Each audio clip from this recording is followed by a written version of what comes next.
to have you tonight when you say you're in love. Makes me come undone.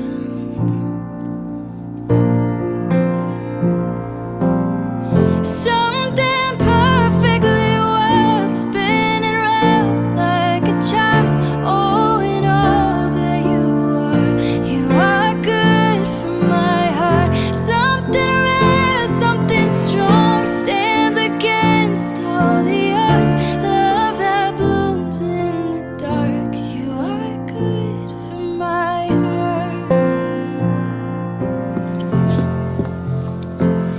Do you think Christianity should change? I do. I totally do. In fact, I think that's the beauty of Christianity, when it does change and when it does evolve. In fact, that's maybe what we mean when we say we have a living gospel. I mean, things that live, they breathe, they open up, they change, they grow, they evolve, right? But I was talking to this pastor last week, and he said, no way, I don't think Christianity is supposed to change at all. It's supposed to be the same today as it was yesterday, and we need to protect it in a way that it stays the same for tomorrow. I don't know, how do you view it? And I just don't see it that way. For me, it's just not intellectually or historically honest if I pretend that Christianity hasn't changed through the ages, through the century. Of course it has. It's always changed and evolved. How we interpret the Bible has always changed and evolved. And that doesn't mean there's something wrong with it. That's everything I think that's right with it. Now, I think what ultimately changes Christianity and has faith evolve is two wonderful things, and they are empathy and wisdom. By empathy, I mean this, that we may have a certain belief system or a certain religious structure, but when we start to feel empathy and love and compassion for people in a way that connects us with their hurt or has us understand their trueness, certain things we held onto, our beliefs or from our perspective, they may end up changing. And what changed those beliefs or those things that we would hold onto is suddenly our love and empathy for people. I don't think that's anti-Christian. I think that's quintessentially Christian. This is exactly what Jesus modeled. There was a certain belief structure he came into, and he said, yeah, that is what we used to believe. Yeah, those are the practices we held onto, but we're not doing that anymore. And he just illustrated his love and empathy to people. The other thing that changes and evolves Christianity is wisdom. As the human experience grows and opens up and evolves, things we used to think, we don't think anymore. Perspectives that we used to have, we no longer hold on to. Why? Because we've woken up, we've grown wiser. Certain empathy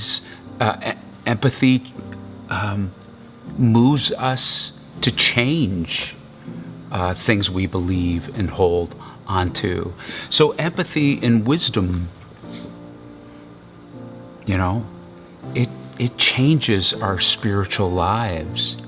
And for a lot of us, it just doesn't seem empathetic, loving, and wise to hold on to a specific version of faith that we are supposed to export to the world and convert everybody to, especially when that version of faith mostly was born from the Reformation, and in the last 100 years, it just doesn't seem empathetic or wise. It doesn't seem empathetic and wise when we hold on to a Christian spirituality that pronounces love, and yet we exclude our gay friends, our trans friends, a faith that doesn't empower women in an egalitarian way that allows them to be equal and gain the opportunities that men have. That just doesn't seem empathetically loving or wise. And it just doesn't seem empathetic and wise when our faith is about proclaiming and making it a mission to take a rigid, formulaic view of a spiritual life when it seems more wise, more loving and empathetic that Christian spirituality is about healing the world.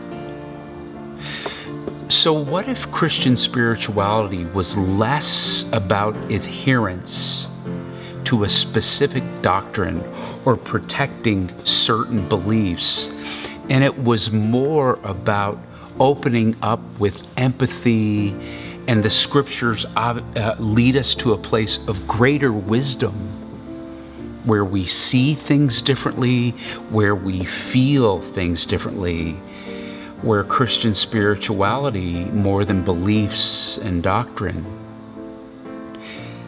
is about empathetic love and awakening wisdom. I think that would change everything. And for me, that's what Christianity and Christian spirituality is about. I think it's always changed, and I think it will always need to continue to change through empathy and through wisdom. The Greek word for wisdom is the beautiful word Sophia. We named our daughter Sophia, which means wisdom. Lionel and Nicole wrote this beautiful song about wisdom called Sophia.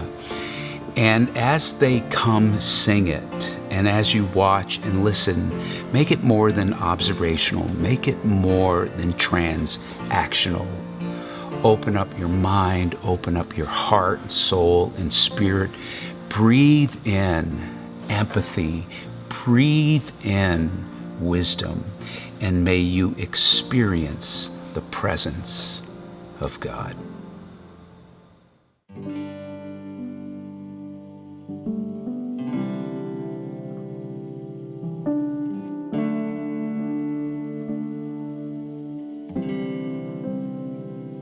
She was there at the beginning, formed in ancient times, when earth and sea were just a distant dream. Before mountains were established, before fountains were secured, and boundaries set limits to the seas. Let those with eyes perceive, and those with understanding seek her ways. Sophia, come lead us, come free us, Sophia, from my blindness and indifference, our folly and ignorance. Lady Wisdom, come teach us, Sophia.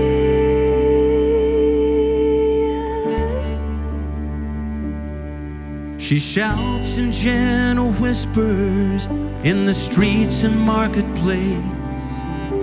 Above the noisy crowd, she's crying out. Fools alone despise her, wise souls recognize her and prize her beyond any selfish gain. Let those with ears receive, and those with understanding understand and seek her ways. Sophia, come lead us and come free us. Sophia, from our blindness and indifference, our folly and ignorance, Lady Wisdom, come teach us. Sophia,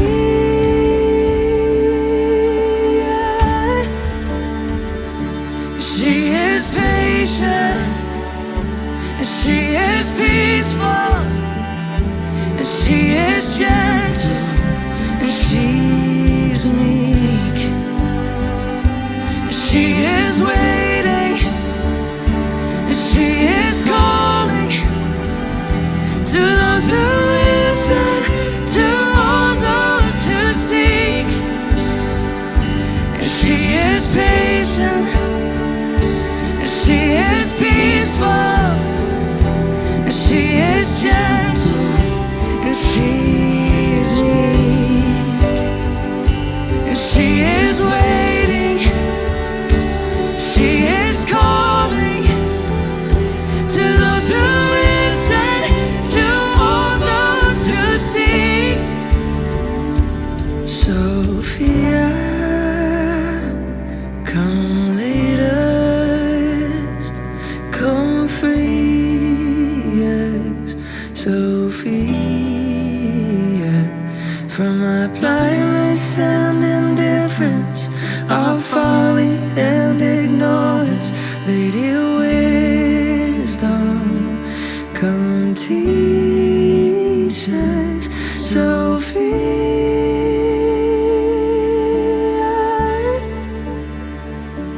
Sophia,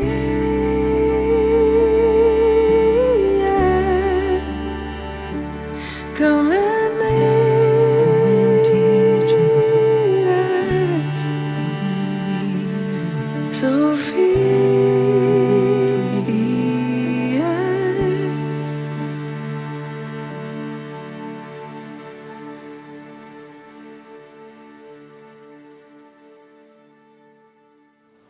Hi everyone, I'm Wendy. Welcome to SPERO DEI. I'm sure you've heard it takes a village to raise a child. Well, I have two, and I am so blessed that SPERO DEI has been part of mine. The three of us have received so much love and support from this non-judgmental community, and I'm grateful. So today I pray that you, wherever you are in life, you also feel loved and supported. Thank you. We ran wild through every season, lit a fire to warm the world. A love so easy to believe in. You're saying I'm your favorite girl. We were open and unwritten. All I see is all you are. Every day a new beginning, waking up inside your arms. And I'm still holding on. Every light that's faded once burned so bright we chased it farther than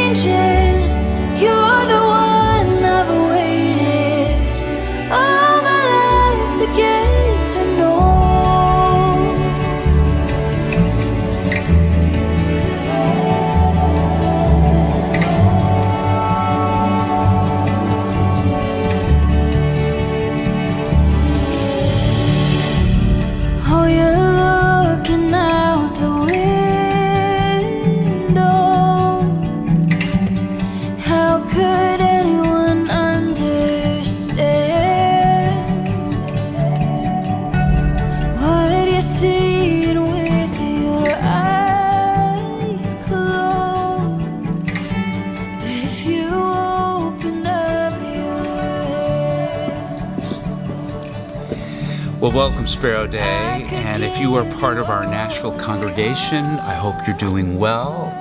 I miss you a whole bunch, and I hope we can see each other soon. I don't have anything to announce specifically, but we do know the cases of COVID are coming down. We do know more and more vaccines are going out. I don't think we're there yet. But I do hope that we see each other soon, and we'll just continue to keep you posted on when we'll do our live services. I also want to welcome those of you who are watching in some other city, some other state, maybe even some other country, maybe across Nashville, and you have yet to be to SPERO Day. You haven't actually been to SPERO Day. You found our church through the pandemic, and you have been drawn to a church that is rethinking, reimagining, and reforming Christianity for the 21st century. You're drawn to that. So whether you're here in Nashville or some other place, I just want to welcome you. Oh, I'm David Perez. I'm the lead minister here. So welcome, welcome, welcome.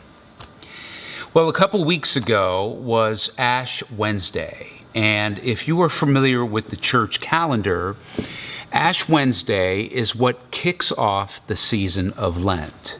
Now, what Lent is, it's a season as we work the 40 days towards Easter, where our spiritual experience, our human experience, reflects on love. It reflects on the spiritual nature of our lives. It reflects on forgiveness. It reflects on our humility and our God attachment. And so that's what the season of Lent is as it makes its way towards Easter. Now, also in Christianity, if you know anything about traditional or historic Christianity, you know that forgiveness is one of the center points of Christianity. Anybody that is well aware of Christian theology and Christian history, Christian spirituality goes, okay, forgiveness is a center point of it. So though we may easily know that, if I were to say, hey, are you familiar with the scriptures, the Old Testament, the New Testament, where forgiveness is talked about, that is a whole other thing. So though it may be easily known, understanding forgiveness, experiencing forgiveness, well, that's complicated and nuanced and at times difficult. Why? Because we've been hurt for real. We've been wounded for real. We've been betrayed for real, or we've been abused for real. And so when real things come, just because we may easily know that Christian spirituality is about forgiveness, or one of the things it's about is forgiveness, experiencing it is difficult. You know, in the Old Testament, not a lot of interpersonal forgiveness is talked about. In the Old Testament, when forgiveness is talked about, it's much about a national forgiveness. It's about God, the parent, forgiving the child, which is a wayward nation, and them reattaching through forgiveness and in a national way. I suppose if you saw if you know the story at the end of Genesis about Joseph, the wonderful Joseph story, you could say, well, there's interpersonal forgiveness hinting there, and that's for sure. But I think that story is mostly about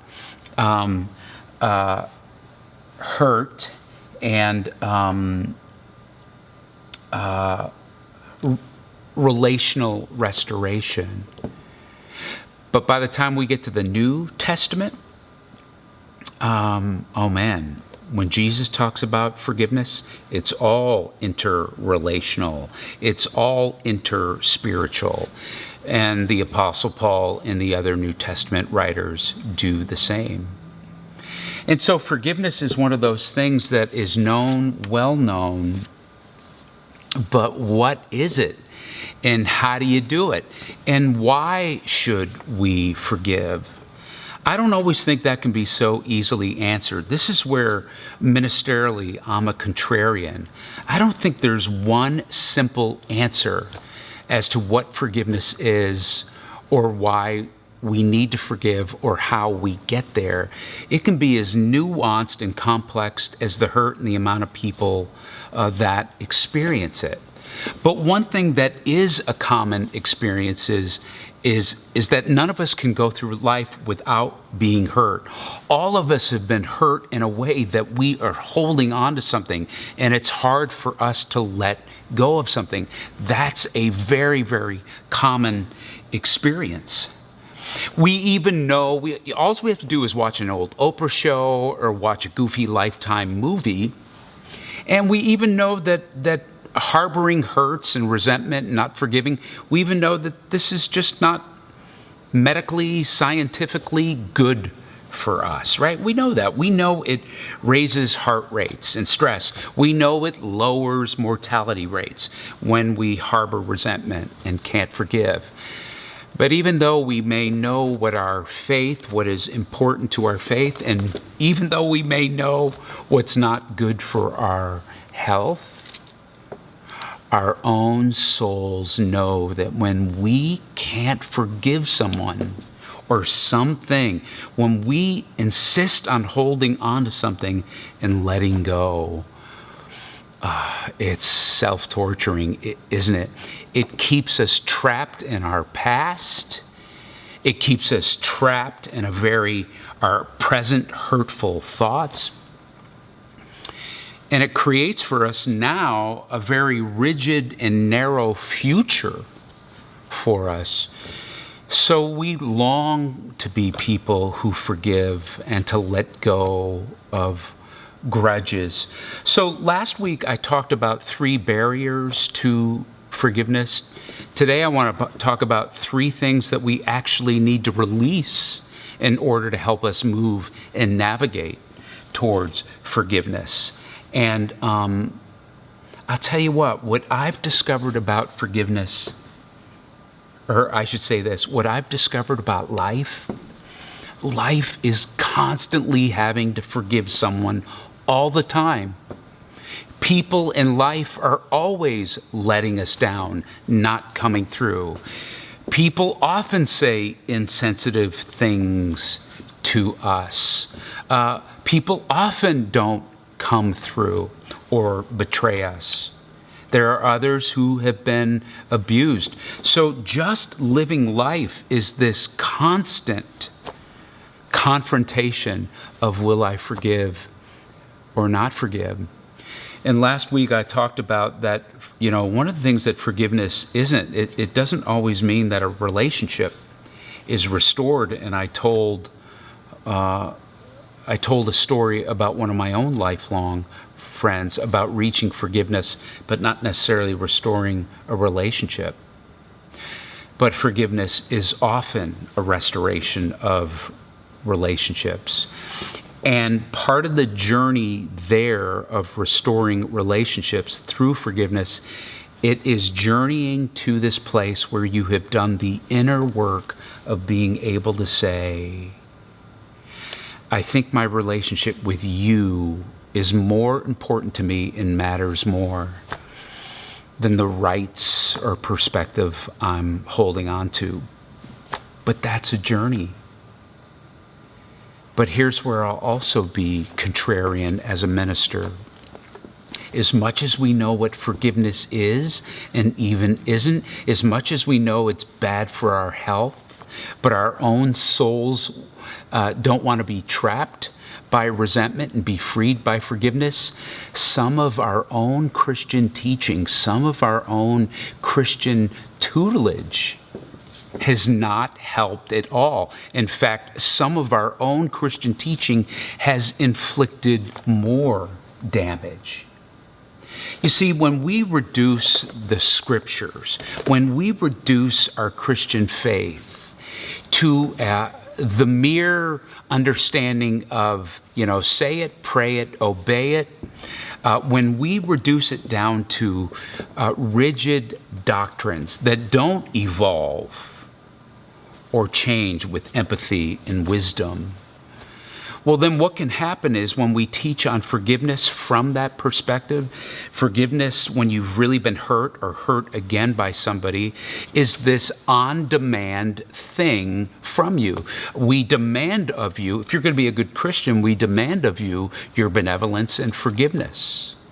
Sometimes that's even been manipulated and used against you by someone who has hurt you and hurt you again, right? They're wallowing in their own guilt. And they go, hey, you're supposed to forgive me. To be a good Christian, you're supposed to forgive me always and forever, 70 times 7, right? And so when we have such a rigid, simplistic, not nuanced or complex understanding of forgiveness, we just do more damage with our teaching. Another way we do more damage of our teaching is how we teach the supernatural with hyperbole and in such a hyperbolic way, exaggerated, not real way. So when we teach that, you will, if you pray and ask for God to help you forgive, you'll be infused and invaded with this supernatural Holy Spirit force that will fill you with compassion and empathy and the ability to supernaturally forgive with an agape love. So you believe that, and we teach that. So you pray, God, help me to forgive the spouse who betrayed me and betrayed me again. God, help me to forgive the business partner who stole and took from me. Help me to forgive the friend who stabbed me in the back and stabbed me again. So you prayed for this because this was the sincerity of the heart. And this is how spirituality was taught to you, that the Spirit will come upon you and just give you this supernatural ability. So you do it, and like some superhero comic book, you're expecting to be filled with this. It doesn't happen. You can't forgive the spouse, the business partner, the friend, the thing. And it just continues to do more spiritual damage, just heap more spiritual guilt and shame because you think you're lousy at being a Christian. And you must not really believe this stuff, or it must not really matter. And so we do more damage even with our spiritual teaching. And I just don't think forgiveness is that way at all. I don't think that's how the scriptures teach it.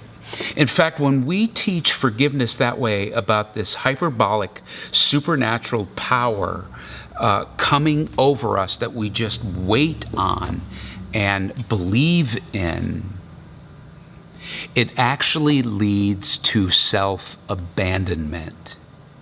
And if there's anything Jesus taught in his interactions with people, he empowered them. Self-abandonment, I don't think, is part of deep Christian spirituality. It's also about a trust dismissal. And when we teach in such a hyperbolic way, the Christian faith, and especially forgiveness, becomes very observational and transactional. But Christian spirituality is not observational. It's not transactional. It's participational. It's transcendent. It's God and us infused together. It's in partnership with you. It's things that barriers you need to work through, things that you need to release. This is the spiritual life. So let me talk about three practices practices of things we need to release that can continue to move our spiritual lives towards a deeper understanding, but most of all, a deeper experience of forgiveness. So forgiveness, as I said, is a practice, and one of the things you and I need to practice is practice releasing someone. Practice releasing the person or the people that hurt you. Folks, here's what's true about us. Here's what's scary true about us. It is so seductive to hold on to our hurts. It is so addictive to not let go of something or someone who's hurt us. It is a rush. And especially at the beginning, oh man, it feels good because it gives us a sense of legitimate, right? It legitimizes our hurt. Hey man, I'm the one that's been hurt and you're the one that hurt me. I'm the victim here. You're the perpetrator. And what becomes so seductive and addictive is holding on to that so our hurts are legitimized. Though that might be understandable and we get it, it's not helpful when we hold on to this rush. So there are several ways that we can release someone and release the person who hurt us. One of the ways I began to speak about it last week, it's just becoming more aware. Become more aware of how you feel versus fixating on the thoughts you have about someone. Become more aware of the internal work you need to do versus the external thing or faults of someone or this thing that happened. It's, you know what, part of the rush of and the seduction of holding on to our hurts, man, it always makes things very tidy and clean, and it always aids in our own self-protection. Why? Because I focus on them instead of myself. But true forgiveness experienced is not letting go of that thing outside. It's doing the internal work, the vulnerability, where you release this thing from the inside. And so when you can be more vulnerable about how you feel, more vulnerable about the hurt you've had, more vulnerable about the barriers like the doormat barrier I spoke about last week, the backfire barrier I spoke about last week, the fear barrier I spoke about last week. When you are more aware of those things, how they're obstacles to forgiveness, then you begin to awaken. It helps you release someone. And so just hold on to the process of forgiveness is always through vulnerability, never a fixation or feeding a narrative. It's vulnerability, not feeding a narrative or feeding your faults. I want you to see this passage in Luke 17 that Christ teaches. If a brother or sister changes the way they think and act, forgive him.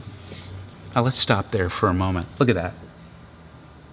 If somebody has hurt you in a way that then they are floored by the humility of it, they are enveloped with how they've hurt you, and they are committed to going on a journey themselves of restoration, transforming and changing the way they think about what they did to you or acted in a way towards you, well, then trust is building up. And what Jesus is saying is, well, now it's healthy to forgive them. You forgive them. Why? Because they're willing to change. And then look at the second part in verse 4. Even if they wrong you 7 times in one day and come back to you 7 times and say, I'm sorry, I'm attempting a new direction, forgive them. So again, the assumption here is the perpetrator is actually humbled in this, doesn't want to further victimize you. They're actually seeking to change and transform. Then it is just healthy spiritually in every way to forgive them, to let them go. So who do you need to release? Who do you need to let go? What drug are you still feeding yourself to hold on to the power and control you need to have? Because truly you were victimized by an imbalance of power. Oh, I know you were. But holding on to that and holding on to not releasing them is doing further damage to your own heart. So it's the practice of releasing someone. Here's the second practice and second release. It's the practice of releasing yourself. It's releasing the self-blame. Folks, continual and chronic self-blame upon yourself. This is a form of toxic abuse done by you against you. And it just further accentuates and highlights. When you're involved in self-blame, it accentuates your inadequacies, real or imagined. And you just continue to self-punish yourself. And there are two ways to move through this. One of this is the inertia of taking responsibility. When you just can go, I did that, I thought that, I hurt that. When you can just move towards your own pain, your own offense, and take responsibility, which takes a great deal of courage, spiritual courage. When you do that, this begins to help you release yourself. The second thing that helps you release yourself after taking responsibility is just self-love and self-care. It's continuing to give yourself self-love and self-care. When you think of the great command and the three things that Jesus asked us to love, that the Christian spirituality is about loving these three things. It's about having a loving attachment to God, and it's about having a loving attachment to your neighbor, just the same way you have a loving attachment to yourself. It's about self-love. Self-love is never about narcissism. So Jesus taught self-love.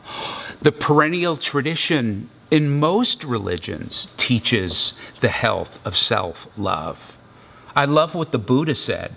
He said, "You yourself, as much as anyone else in the entire universe, deserve your love and affection."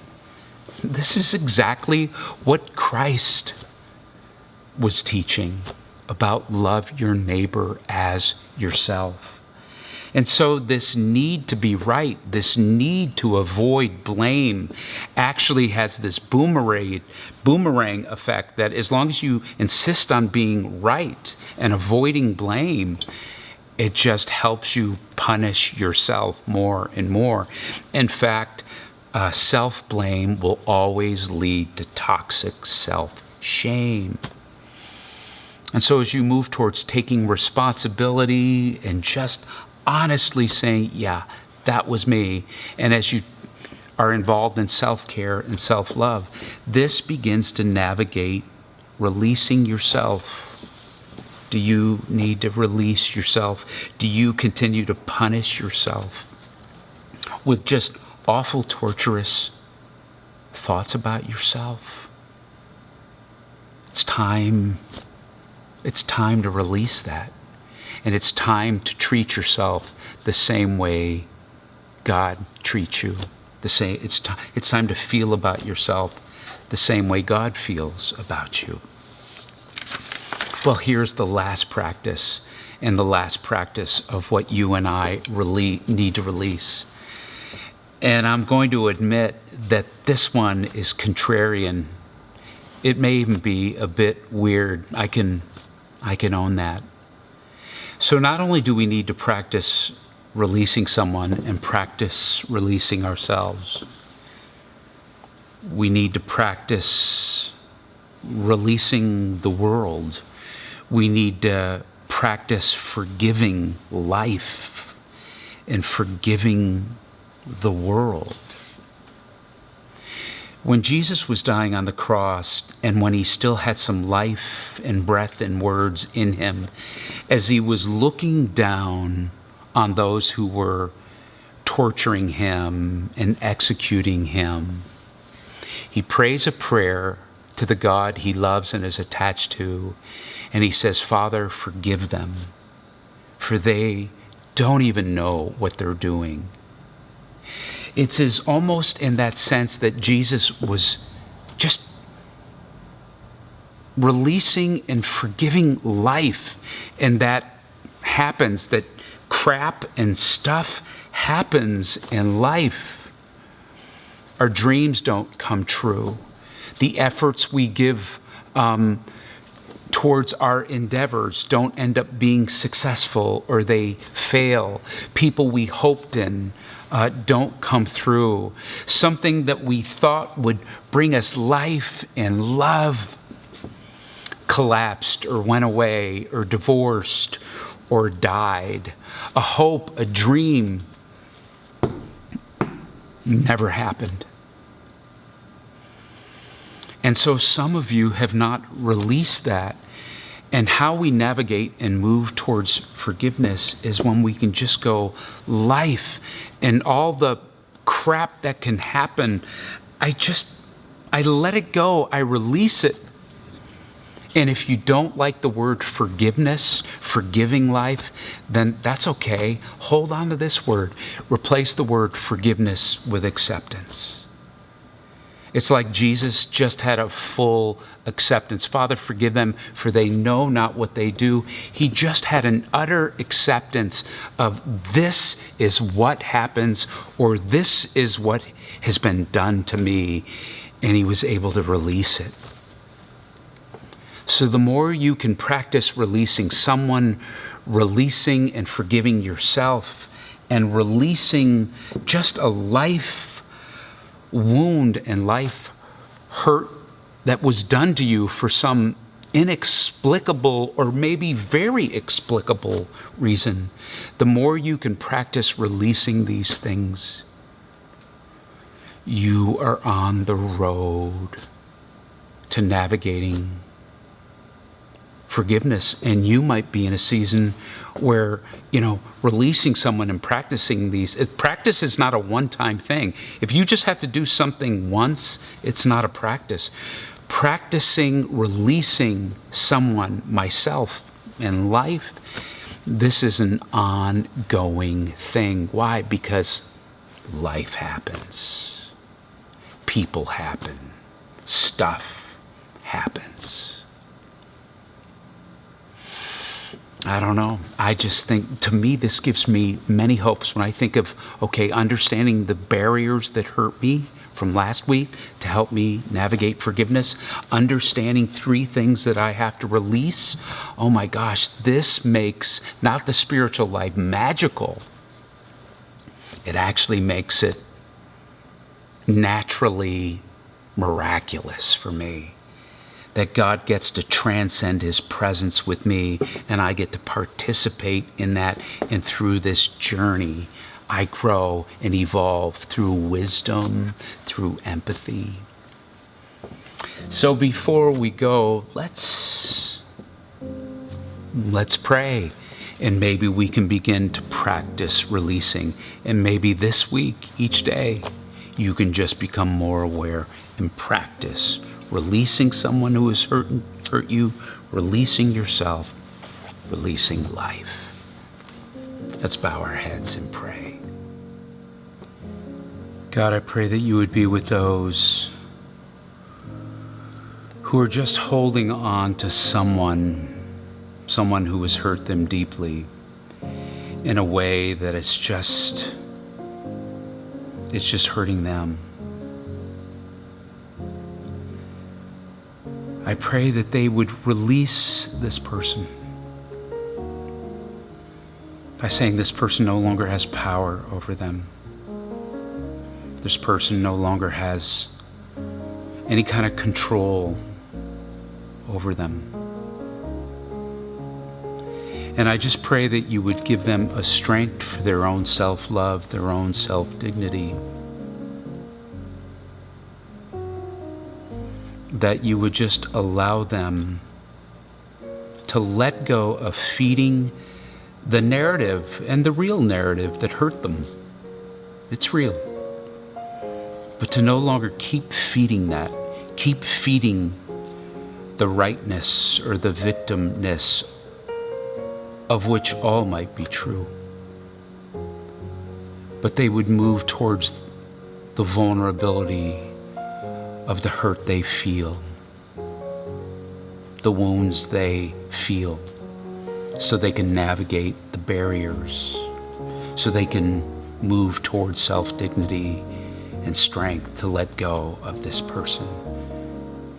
I just pray that they would release someone. God, I pray for those who are mired in self-blame that just creates deep, deep shame. I pray that they would see themselves as you see them, which is loved, and that they would just begin to practice greater self-forgiveness, self-compassion, and self-love, and that they would just move towards honesty and responsibility and just be able to humbly say, you know, I did that. I said that.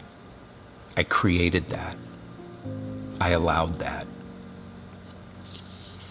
And just knowing that the more they move towards the pain of honesty with themselves, that will help them release themselves.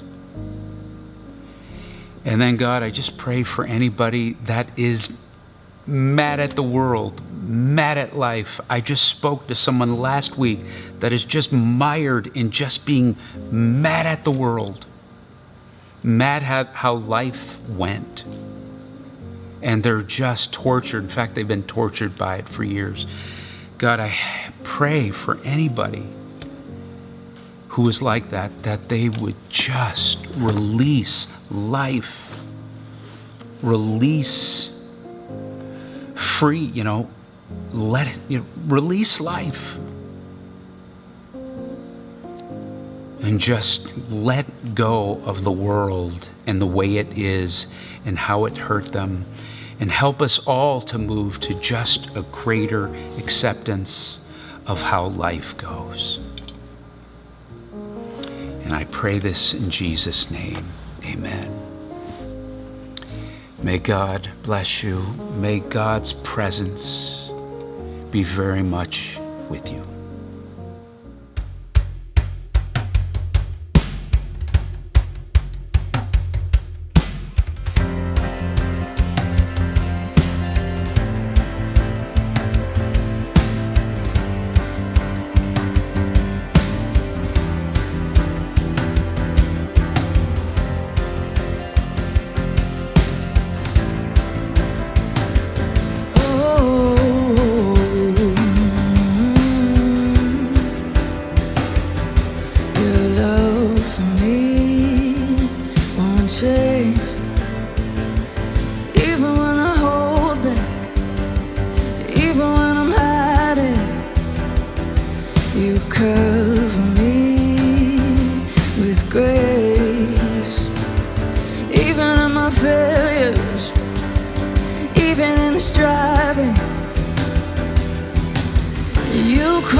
To find my heart, and now there's nothing left to say, but oh, how I love you, and how I need you, and how beautiful your grace, how you love me, and how you treat me. How beautiful your grace. Ooh,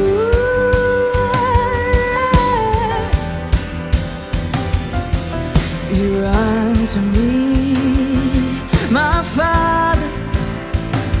You sing into the darkness. You're speaking to my need. You say to me, my Savior, that you will not abandon, and you will never leave. You'll never leave. Oh,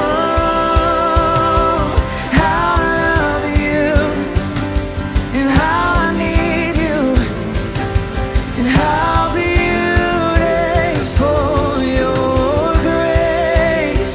Oh, how you love me, and how you treat me. How beautiful your grace. Yeah, mercy, you are mercy. You're the healing for my heart.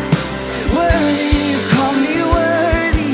You love me from the start. Hey, mercy, you are mercy. You're the healing for my heart.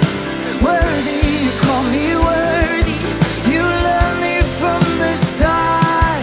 I sing, oh, how I love you, and how I need you, and how beautiful your grace. Oh, how you love me, and how you treat me. How beautiful. Oh, how I love you. Oh, and how I need you. How beautiful is your grace. Oh, how you love me, and how you treat me. How beautiful your grace.